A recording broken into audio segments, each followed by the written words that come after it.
Welcome to the Global Listening Festival. My name is Alan Ehrlich, and I'm a past president of the GLC and chair of the Listening Disorders Division. Today I'd like to talk about the enormous costs, in both dollars and lives, that ineffective listening causes. A 2022 research study conducted by Grammarly and the Harris Poll reveals that ineffective communications cost businesses in the U.S. approximately $1.2 trillion annually. That amounts to about $12,500 per employee per year. The study highlighted some of the things which we are all aware of. First, almost all, 96% of the surveyed leaders, believe effective communication is crucial for achieving their expected results for the coming year. And secondly, they agree that effective communication is fundamental to business success, emphasizing its critical role in organizational performance. But despite recognizing its importance, these same leaders report widespread poor communications in their workplaces. More than 9 out of 10 of these leaders say poor communication directly impacts productivity, morale, and growth. This, then, increases cost, creates missed or extended deadlines, and leads to reputational erosion. 20% of them reported losing business or prospective deals due to poor communication.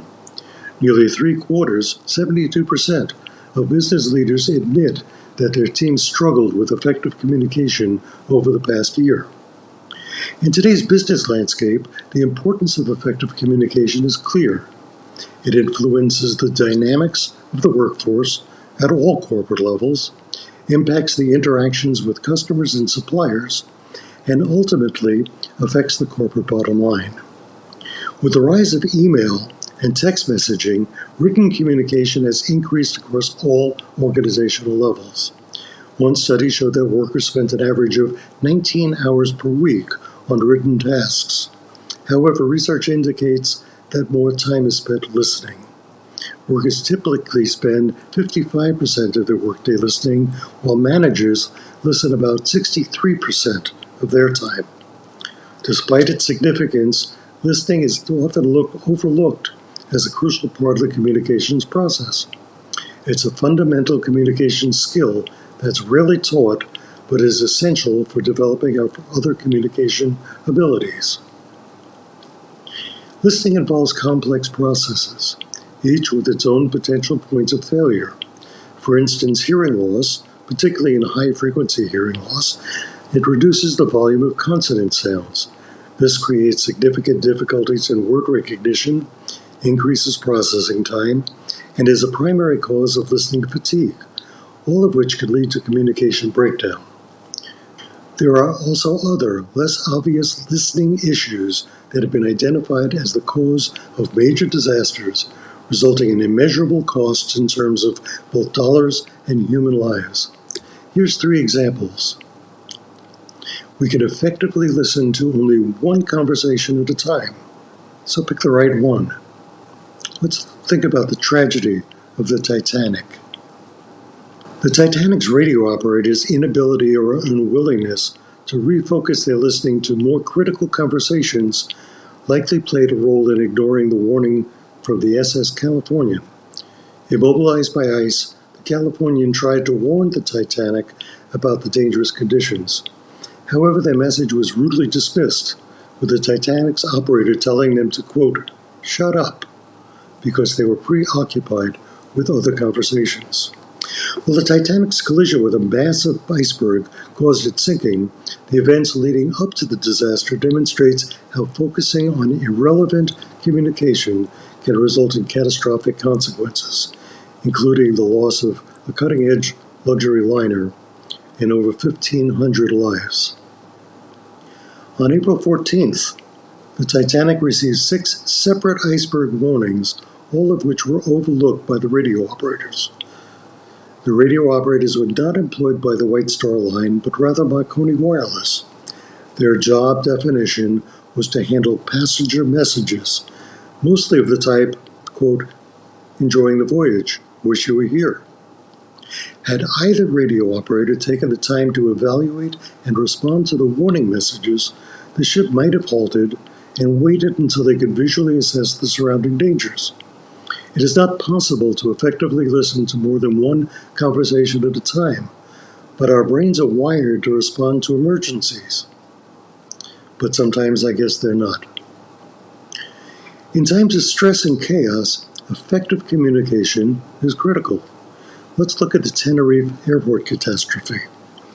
On March 27, 1977, a terrorist incident at Las Palmas Airport in Gran Canaria forced numerous flights to divert to a nearby single-runway airport on the island of Tenerife. Two Boeing 747s, Pan Am Flight 1736 from New York and KLM Flight 4805 from Amsterdam, were among those diverted. The small airport quickly became congested, and many of those planes were forced to park on a taxiway. With the taxiway now a parking area, the departing aircraft was forced to use the runway for both taxiing and takeoff. The aircraft had to taxi down the runway, make a 180-degree turn at the end, complete their pre-takeoff checklist, and then take off on the same runway that they were used for taxiing. Unusual on a clear weather day, but the poor visibility due to fog and light rain created additional stress and chaos. Around 5 p.m., the KLM flight began its takeoff roll on runway 12. Simultaneously, the Pan Am jet entered the runway to taxi into position. The KLM plane, nearly at takeoff speed, collided with the Pan Am aircraft, resulting in a devastating crash and fire. This result claimed 583 lives out of the 644 passengers on board, marking it as the deadliest aviation accident in history. There was a number of mitigating factors. 1. Stress. Pilots are trained to handle various flight-related stresses. However, the unusual circumstances at Tenerife, combined with the KLM's crew's concerns about punctuality and duty hour regulations, created an overwhelmingly stressful situation. Number 2, accents and non-standard vocabulary. The investigation revealed communication issues among all parties involved. Dutch investigators noted that the airport controllers' limited English proficiency, strong Spanish accents, occasional use of Spanish, and non-standard radio terminology contributed significantly to the incident. The official report identified faulty listening as the primary cause, particularly the KLM's captain's misinterpretation of air traffic control instructions regarding takeoff clearance. Reading or listening? You can't do both at the same time. Let's look at the tragic fate of Space Shuttle Columbia. Effective multitasking between reading and listening is nearly impossible due to their shared cognitive processes. Yet presenters like us often expect the audience to do just that. Think about this. Globally, 350 PowerPoint presentations begin every minute. That's 30 million each day. The typical slide contains over 40 words, which we presenters expect our audiences to read while listening to us speak. Or we simply bore them by reciting the text. On January 16, 2003, Space Shuttle Columbia embarked on its 28th mission. While the launch seemed normal, ground control uncovered an issue the next day while reviewing the video footage of the launch. At 82 seconds post-launch, a piece of foam struck a tile on the shuttle's left wing, breaching its thermal protection. The shuttle was safe in space, but NASA was uncertain about the damaged tile's performance during the intense heat of re-entry. NASA officials met with Boeing Corporation engineers who presented 3 reports with 28 slides. NASA managers attempted to listen while reading and comprehending the slides. Boeing engineers believed they had conveyed the potential risk, while NASA felt the data suggested the damage wasn't life-threatening. Boeing's key point was that although the data showed the wing tiles could withstand foam impacts, the test used foam pieces that were 600 times smaller than the one that hit the wing on the Columbia. This critical information was condensed into 12 words at the bottom of a slide, which NASA officials would have had to read while listening to the presentation. Quote, volume of ramp is 1,920 cubic inches versus 3 cubic inches for test. The ramp referred to foam debris, a potentially confusing and non-standard term. It might have been clearer to write estimated volume of the foam debris hitting the wing. Beyond just the clarity of Boeing's vocabulary, it was essential to thoroughly explain the written information rather than assuming that the slide's text was read in full and fully understood. True in everyday life, especially true when discussing life or death matters. This incident resulted in 7 lost lives and a 2-year shuttle program suspension. As presenters, we all need to remember that it is not possible to simultaneously listen and read and be effective in either. Keep this in mind when creating your next presentation. Hearing clarity, lost consonants, and distance.